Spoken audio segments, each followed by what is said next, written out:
नमस्कार स्टूडेंट, आपका स्वागत है आपके अपने इस YouTube channel science class and GK पर। आज हम यहाँ पे पाचन तंत्र से संबंधित जो भी आपके इंपॉर्टेंट क्वेश्चन हैं उनको हम यहाँ पे स्टार्ट करने वाले हैं ये वीडियो। और इसमें जितने भी आपके इंपॉर्टेंट क्वेश्चन बनते हैं उन सारे इंपॉर्टेंट क्वेश्चन को यहाँ पे कवर करने की कोशिश करेंगे। तो एक बार जितने भी स्टूडेंट लाइव देख रहे हैं, लाइव जुड़े हुए, वो चैनल को सब्सक्राइब कर देना और वीडियो को लाइक ज़रूर करना। देखो, हमने पाचन तंत्र का जो टॉपिक है वो कंप्लीट कर लिया।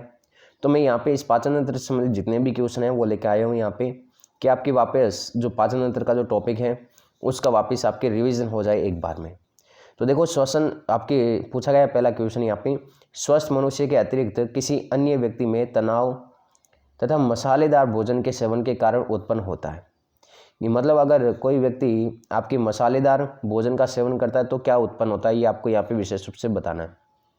तो अपचस की स्थिति हो जाती है, उसके अंदर क्या होता है, यहाँ पे अपचस की स्थिति हो जाती। तो ए ऑप्शन इसका बिल्कुल करेक्ट हो जाएगा। नेक्स्ट हमारे सामने सेकंड नंबर क्वेश्चन है यहाँ पे, पाचन के समय मुख्यतः कौन से बंधों का विघटन होता है। बहुत इंपॉर्टेंट क्वेश्चन है भाई, एग्जाम के अंदर पूछ सकते हैं यहाँ पे कि पाचन तंत्र के अंतर्गत कौन से बंधों का विघटन होता है। तो ध्यान में रखना आपको यहाँ पे कि जो सहसंयोजक बंध होते हैं उनका यहाँ पे विघटन होता है। ए ऑप्शन बिल्कुल करेक्ट हो जाएगा। देखो, लेब असिस्टेंट की जो क्वेश्चन है उनको हम यहाँ पे सॉल्व कर रहे हैं, ठीक है। कोई स्टूडेंट पूछता है यहाँ पे कि सर ये क्वेश्चन किसके हैं, तो लेब असिस्टेंट के क्वेश्चन है। हमने डाइजेस्टिव सिस्टम कंप्लीट कर लिया था थ्योरी की क्लास, इसलिए मैं क्वेश्चन की क्लास आपके लिए ये लेकर आया हूँ।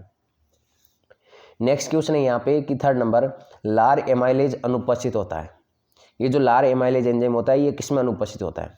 मनुष्य की लार में पाया जाता है, सुअर की लार में होगा, शेर की लार में होगा। तो ध्यान में रखना यहाँ पे कि इनमें से कोई नहीं, सब में आपकी क्या होता है, यहाँ पे लार एमाइलेज का पूछा गया है, ठीक है। लार एमाइलेज किस में अनुपस्थित होता है? तो सब में लगभग आपकी अनुपस्थिति होता है यहाँ पे, क्योंकि लार में तो आपकी टाइलिन एंजाइम पाए जाते हैं। तो इसमें डी ऑप्शन है आपका बिल्कुल करेक्ट हो जाएगा।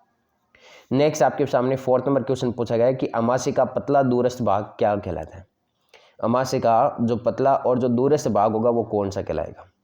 देखो, सबसे पहले अगर बात करें हम यहाँ पे अमाशय के भाग के अंदर, और अमाशय के मुख्य रूप से आपके तीन भाग होते हैं इस प्रकार से। स्टार्टिंग वाला आपकी कार्डियक, ये फंडस भाग, और दूरस्थ भाग ये जो है इसको हम कहते हैं यहाँ पे ड्यूडेनम। तो कौन सा भाग हो जाएगा यहाँ पे, सॉरी ड्यूडिनम। तो ये कौन सा भाग हो जाएगा आपका? बी ऑप्शन इसमें बिल्कुल करेक्ट हो जाएगा। फोर्थ के अंदर कौन सा ऑप्शन करेक्ट, सॉरी इसमें फोर्थ, ये पाइलोरिस भाग, ठीक है, ये पाइलोरिक भाग होगा। ड्यूडेनम तो आपकी ग्रहणी वाला हो जाएगा, तो इसमें पाइलोरिस भाग हो जाएगी। आपका डी ऑप्शन है ये बिल्कुल यहाँ पे करेक्ट हो जाएगा। फिर हम चलते हैं यहाँ से नेक्स्ट क्वेश्चन और 5 नंबर क्वेश्चन की तरफ चलते हैं। और 5 नंबर क्वेश्चन में देखो कि मानव शरीर में पाई जाने वाली सबसे बड़ी ग्रंथि कौन सी। मैंने आपको बताया था कि मानव शरीर के अंदर जो पाई जाती है सबसे बड़ी ग्रंथि वो आपकी यकृत ग्रंथि है। और अगर आपके अंतःस्रावी ग्रंथि पूछे तो कौन सी हो जाएगी यहाँ पे? अग्नाशय ग्रंथि। नेक्स्ट यहाँ पे वास्तविक दांतों की जो उत्पत्ति होती है वो किससे होती है यहाँ पे, और वास्तविक दांतों की उत्पत्ति होती है वो आपकी डर्मिस से होती है। किससे होती है यहाँ पे? डर्मिस। तो ए ऑप्शन बिल्कुल करेक्ट हो जाएगा। नेक्स्ट आपके 7 नंबर क्वेश्चन की तरफ चलते हैं। अमाशय रस में उपस्थित जो HCl होता है वो किसको बदलता है या फिर क्या कार्य करता है? तो ये ध्यान में रखना कि जो पेप्सिनोजन होता है, जो निष्क्रिय पेप्सिनोजन होता है उसको सक्रिय पेप्सिन में बदलने का कार्य करता है। तो बी ऑप्शन इसका बिल्कुल यहाँ पे करेक्ट हो जाएगा। देखो, 7 क्वेश्चन हो गई यहाँ पे कंप्लीट। एक बार सारे स्टूडेंट लाइव जुड़ो और वीडियो को लाइक कर देना। बाकी वाली हमारी थ्योरी पड़ी हुई है तो हम फटाफट यहाँ पे क्वेश्चन है वो ज़्यादा से ज़्यादा सोल्व करने की कोशिश करेंगे। बातचीत तो बाद में भी होती रहेगी। मानव शरीर में कुछ खास सहजीवी सूक्ष्मजीव सामान्यतः कहाँ पर पाए जाते हैं? देखो, मानव शरीर के अंदर भी कुछ सूक्ष्मजीव ऐसे होते हैं जो उपयोगी होते हैं, कुछ हानिकारक भी होते हैं लेकिन कुछ उपयोग भी होते हैं। लेकिन ऐसे कुछ सूक्ष्मजीव होते हैं जो आपके शरीर के अंदर पाए जाते हैं, और वो पाए जाते हैं आपके अंधनाल के अंदर, सिक्कम के अंदर पाए जाते हैं, ठीक है। बड़ी आंत का जो पार्ट है सिक्कम, उसके अंदर यहाँ पे ये पाए जाते हैं। तो विशेष रूप से इसमें ध्यान में रखना, आपको एग्जाम के अंदर पूछ सकता है। नेक्स्ट है यहाँ पे कि मनुष्य में जो आपकी लार ग्रंथियाँ होती है वो कैसी होती है, ठीक है। तो मनुष्य में लार ग्रंथि आपकी पैरोटिड ग्रंथि होती है या फिर आपकी इन ऑर्बिटल ग्रंथि, या सब लिंगुअल, या सब मैंडिबुलर। मतलब ये 3 ग्रंथियाँ तो आपके होती है। लेकिन आपकी जो इसमें आपकी बी ऑप्शन जो दिया गया है इसमें, ये बी ऑप्शन वाली ग्रंथि नहीं होती है। तो इसमें बी ऑप्शन यहाँ पे सही हो जाएगी, ये ऑप्शन इसमें करेक्ट होगा, ठीक है। बाकी वाली मानव के अंदर है ये तीनों, लेकिन आपकी बी ऑप्शन वाली नहीं है, तो बी ऑप्शन इसमें करेक्ट हो जाएगी। तो इसमें पूछा आपको अनुपस्थित का पूछा, तो अनुपस्थित कौन सी हो जाएगी यहाँ पे? इंफ्रा ऑर्बिटल ग्रंथि हो जाएगी। मसूड़े के बाहर निकला दांत का जो अग्र भाग होता है वो क्या कहलाता है? मसूड़े के बाहर जो निकला दांत का अग्र भाग होता है वो ध्यान में रखना क्राउन कहलाता है। क्या कहलाता है? क्राउन, ठीक है। तो इसमें सी ऑप्शन आपका बिल्कुल करेक्ट हो जाएगा। फिर चलते हैं हम यहाँ पे नेक्स्ट नेक्स्ट है हाइड्रोक्लोरिक अम्ल का स्त्रावन करने वाली जो कोशिकाएं होती है वो क्या होती है। देखो मैंने आपको अमाशय के अंदर बहुत सारी कोशिकाएं बताई थी, लेकिन हाइड्रोक्लोरिक अम्ल का आपके स्त्रावन करने वाली जो कोशिकाएं हैं वो आपके ऑक्सेंटिक कोशिकाएं होती है। कौन सी होती है यहाँ पे, ऑक्सेंटिक कोशिकाएं होती है। ये विशेष रूप से आपको यहाँ पे ध्यान में रखना है, बी ऑप्शन करेक्ट हो जाएगा। अग्नाशयी रस का स्त्रावन होता है, अग्नाशयी रस है उसका स्त्रावन कौन सी कोशिकाओं के द्वारा होता है। तो देखो अग्नाशयी रस का पूछा है यहाँ पे, और अग्नाशयी रस का जो स्त्रावन होता है ये कुफर कोशिका तो किस में पाया जाता है, आपकी यकृत के अंदर। मतलब जो ए ऑप्शन है ये तो हो ही नहीं सकता सर। हिपेटोसाइट्स ये भी यहाँ पे नहीं हो सकता। फिर हम बात करते हैं एक तो एसिनाई कोशिकाओं का समूह और एक आपकी श्लेष्मिका सतह द्वारा। इसमें से अग्नाशयी रस पूछा, और अग्नाशयी रस के अंदर क्या होता है, एंजाइम होते हैं सर, बिल्कुल एंजाइम होते हैं। तो एंजाइम होते हैं तो एसिनाई की जो कोशिकाएं होती है उनके द्वारा आपकी अग्नाशयी रस का स्त्रावन किया जाता है। ठीक है, तो सी ऑप्शन इसमें बिल्कुल करेक्ट हो जाएगा। अग्नाशयी रस के अंदर एंजाइम आता है यहाँ पे। नेक्स्ट है आंतरिक रस को नियंत्रण करने वाला जो हार्मोन है वो कौन सा हो जाएगा। तो आंतरिक रस को नियंत्रित करने वाला जो हार्मोन है वो हो जाएगा आपकी एक तो ड्यूक्राइन, एक तो ड्यूक्राइनिन, और इसके अलावा एक जो नेक्स्ट ऑप्शन होगा वो हो जाएगा यहाँ पे एंटेरोक्राइनिन। तो इसमें डी ऑप्शन बिल्कुल करेक्ट हो जाएगा। नेक्स्ट आपके सामने क्वेश्चन पूछा गया यहाँ पे 40 नंबर क्वेश्चन। 40 नंबर क्वेश्चन के अंदर है कि लैंगरहैंस की द्वीप कोशिकाओं में उपस्थित अल्फा कोशिकाओं से स्रावित हार्मोन। तो लैंगरहैंस की जो द्वीप कोशिकाएं होती हैं उनमें से अल्फा कोशिकाओं के द्वारा कौन सा हार्मोन स्रावित किया जाता है। तो बिल्कुल यहाँ पे एक ग्लूकागोन हार्मोन ये अल्फा कोशिकाओं के द्वारा स्रावित किया जाता है।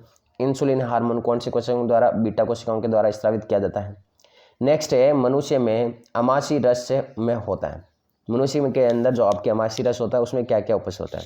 तो इसमें ध्यान में रखना अमाशयी रस के अंदर पूछा है यहाँ पे, तो एक तो पेप्सिन तो होगा भाई, एक रेनिन भी होगा। ठीक है, पेप्सिन भी होगा और रेनिन भी होगा, लेकिन पेप्सिन रेनिन होगा बिल्कुल। एक लाइपेज की बात करते हैं ये भी होगा, पेप्सिन लाइपेज पेप्सिन, मतलब लगभग देखो इसमें पेप्सिन लाइपेज पेप्सिन ये दो बार आ गए तो ये तो हो ही नहीं सकता यहाँ पे सर। नेक्स्ट आपकी ट्रिप्सिन, ट्रिप्सिन हो ही नहीं सकता, ये ऑप्शन भी यहाँ पे गलत हो जाएगा। और यहाँ पे HCl नाम आ रहा है, देखो HCl आ रहे हैं, इसके अलावा क्या नाम आ रहा है यहाँ पे पेप्सिन, और एक कौन सा आ रहा है यहाँ पे लाइपेज। मतलब सी ऑप्शन भी इसमें हो सकता है, और सर यहाँ पे जो आपका डी ऑप्शन है ये भी हो सकता है। तो इसमें फिक्स नहीं कह सकते, ठीक है। तो सी भी हो सकता है और इसमें डी ऑप्शन भी हो सकता है भाई, क्योंकि यहाँ पे पेप्सिन रेनिन और लाइपेज। लाइपेज की बात करें तो लाइपेज तो मुख्य रूप से आपके अमाशय के अंदर होता ही नहीं है यहाँ पे, ठीक है। तो पेप्सिन और HCl यहाँ पर भी है, और यहाँ पे आपके पेप्सिन और रेनिन ये भी है, तो फिक्स नहीं कह सकते कौन सा ऑप्शन इसमें करेक्ट होगा, ठीक है। नेक्स्ट है यहाँ पे 60 नंबर क्वेश्चन, ये कौन सा एंजाइम दूध की प्रोटीन को कैल्शियम पेराकैसिनेट में परिवर्तित कर देता है। दूध की प्रोटीन आपकी कैसिन प्रोटीन होती है दूध में, तो जो रेनिन एंजाइम होता है वो आपकी क्या करता है, इसको कैसिन को पेराकैसिनेट में क्या करता है, परिवर्तित कर देता है। तो इसमें 16 नंबर के अंदर डी ऑप्शन आपका बिल्कुल करेक्ट हो जाएगा। वयस्क मानव में दूध के पाचन की क्रिया का प्रारंभिक पद निम्नलिखित में से किस एंजाइम द्वारा संपन्न होता है। तो अभी जैसे कि हमने यहाँ पे दूध के पाचन की जो प्रारंभिक क्रिया होगी वो कौन से एंजाइम के द्वारा संपन्न होगी ये आपको बताना है, तो पेप्सिन द्वारा होगा। प्रारंभिक पाचन की बात की गई, ठीक है। कंप्लीट पाचन तो रेनिन के द्वारा हो जाएगा, लेकिन प्रारंभिक पाचन आपकी पेप्सिन के द्वारा शुरू होता है। प्रोटीन पाचक एंजाइम है, इनमें से कौन से ऐसे एंजाइम है जो सिर्फ और सिर्फ प्रोटीन का पाचन करते हैं, वो आपको विशेष रूप से यहाँ पे बताना है 18वें क्वेश्चन के अंदर। देखो एमाइलेज तो आपकी कार्बोहाइड्रेट पे कार्य करता है, ये होगा नहीं यहाँ पे। टाइलिन भी कार्बोहाइड्रेट पे कार्य करेगा और ये होगा नहीं, तो इसमें ए ऑप्शन आपका बिल्कुल करेक्ट हो जाएगा। तो इसमें ट्रिप्सिन, पेप्सिन और इरेप्सिन। देखो विशेष रूप से एग्जाम के अंदर आप वहाँ पे जो भी ऑप्शन आते हैं उसको पहले तो आप क्रॉस करने की कोशिश करो कि भाई कौन सा ऑप्शन इसमें से नहीं होगा तो वो हटा दो। बाकी वाले आपके पास 2 ऑप्शन रहेंगे चूज करने के लिए, तो उनमें से आप बता सकते हो आसानी से, ठीक है। तो ऑप्शन गलत करना आप पहले देखो भी कौन कौन से इसमें ऑप्शन नहीं होंगे। नेक्स्ट है 19 नंबर क्वेश्चन, कार्बोहाइड्रेट पाचन के जो अंतिम उत्पाद होते हैं वो क्या होते हैं। यहाँ पे कार्बोहाइड्रेट के जो पाचन के अंतिम उत्पाद होते हैं वो मोनोसेकेराइड होते हैं, क्योंकि पॉलीसेकेराइड तो पहले होते हैं कार्बोहाइड्रेट, तो उसमें आपकी पॉली और डाइसेकेराइड तो पहले होते हैं, तो वो पाचन के बाद में आपकी मोनोसेकेराइड के अंदर उसकी छोटी छोटी इकाइयों के अंदर सेकेराइड की कन्वर्ट हो जाता है। निम्न में से कौन सा हार्मोन पित्ताशय का संकोचन तथा अग्नाशयी रस का स्त्राव नियंत्रित करता है। तो इसमें आपके जो पेनक्रियाजाइमिन, कोलिसिस्टोकाइनिन, ये जो आपके एंजाइम होता है ये आपकी पित्ताशय का संकोचन तथा अग्नाशयी रस के स्त्रावन को क्या करता है, नियंत्रित करता है। नेक्स्ट क्वेश्चन की तरफ चलते हैं, और नेक्स्ट क्वेश्चन यहाँ पे कि एमाइलेज कहाँ मिलता है। बहुत ही शानदार क्वेश्चन पूछा गया यहाँ पे कि जो एमाइलेज होता है सर ये कहाँ पे मिलता है। तो एमाइलेज मुख्य रूप से एक तो लार के अंदर पाया जाता है यहाँ पे, ठीक है।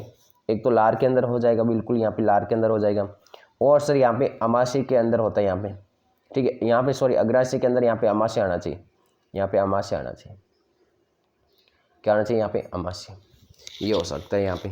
तो इसमें यहाँ पे भी इसमें ऑप्शन में भी गड़बड़ है मुख्य रूप से, क्योंकि लार के अंदर जो आपकी टाइलिन एंजाइम पाया जाता है और पित्त में आपकी पित्त रस होता है। यहाँ पे अमाशय के अंदर यहाँ पे कोई आपकी कार्बोहाइड्रेट का पाचन होता नहीं, यहाँ पे एमाइलेज एंजाइम होता नहीं यहाँ पे, तो इसमें हम ये फिक्स नहीं कह सकते भाई यहाँ पे, ठीक है। हाँ, अग्नाशय के अंदर बात करें बिल्कुल आपके एमाइलेज एंजाइम हो जाएगा यहाँ पे अग्नाशय के अंदर, बिल्कुल अग्नाशय, सी ऑप्शन हो जाएगी यहाँ पे सी, क्योंकि अग्नाशय के अंदर ट्रिप्सिन, एमाइलेज और लाइपेज तीन एंजाइम स्रावित किए जाते हैं, तो सी ऑप्शन सही हो जाएगा बिल्कुल इसका, ठीक है। सी ऑप्शन बिल्कुल करेक्ट हो जाएगा। नेक्स्ट क्वेश्चन है आपके सामने यहाँ पे कि पेप्सिन किसके पाचन में ट्रिप्सिन से विभिन्न होता है। पेप्सिन होता है ये किसके पाचन में ट्रिप्सिन से भिन्न होता है। देखो क्वेश्चन को अच्छे से समझो। पहले पेप्सिन का पूछा गया है, ये किसके पाचन में ट्रिप्सिन से भिन्न होता है। पहली बात तो पेप्सिन आपकी क्या करता है, प्रोटीन का पाचन करता है। फिर बात की गई यहाँ पे ट्रिप्सिन, तो ट्रिप्सिन भी हमें पता है यहाँ पे कि मुख्य रूप से आपके ये भी आपके प्रोटीन का पाचन करता है। अब बात करते हैं कि पेप्सिन तो अम्लीय माध्यम में कार्य करता है और ट्रिप्सिन की बात करें तो ये सारी माध्यम में कार्य करेगा। दोनों में देखो कार्य की भी बात की गई यहाँ पे, तो इसमें पूछा गया यहाँ पे कि अमाशय के अम्लीय माध्यम में प्रोटीन के जो पेप्सिन है ये तो आपके अमाशय के अम्लीय माध्यम में कार्य करता है। अमाशय में सारी माध्यम तो हो ही नहीं सकता, तो बी ऑप्शन तो ऐसे ही गलत हो गया।